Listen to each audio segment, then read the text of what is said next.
Bonjour Maxime. Bonjour Saïd. Bon, on se retrouve, c'est reparti pour une nouvelle saison. Le sommet de l'inclusion économique 2023, c'est aussi une initiative qui permettra de mobiliser davantage. Est-ce que vous pourriez nous expliquer qui est BlueNov? Oui, BlueNov, c'est une société de technologie et de conseil en intelligence collective. Concrètement, on met en place des démarches d'écoute, de dialogue et de débat dans les entreprises et dans la société. Parfait. Et aujourd'hui, BlueNov, c'est une société moderne qui a décidé de s'engager. Qu'est-ce que vous attendez en fait de votre participation au sommet de l'inclusion économique?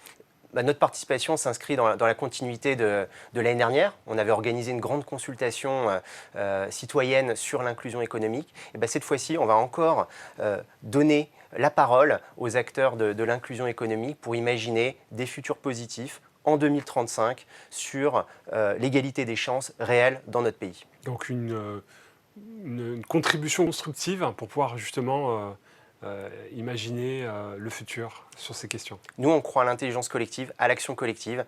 Et donc, quand on a la chance de réunir lors de ce sommet tous les acteurs de l'inclusion économique, on va les faire travailler sur des scénarios positifs qui permettent de faire avancer la cause de l'inclusion économique.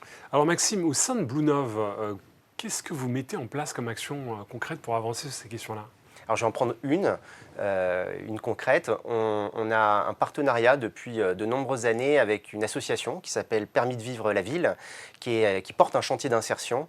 Et donc, on maille nos compétences avec les leurs dans le domaine du digital pour accompagner nos clients publics et privés.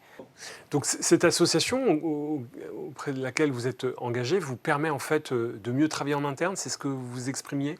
En fait, dans les missions que l'on réalise pour nos clients publics et privés, nos démarches d'intelligence collective, on associe le savoir-faire et les compétences de Permis de vivre la ville.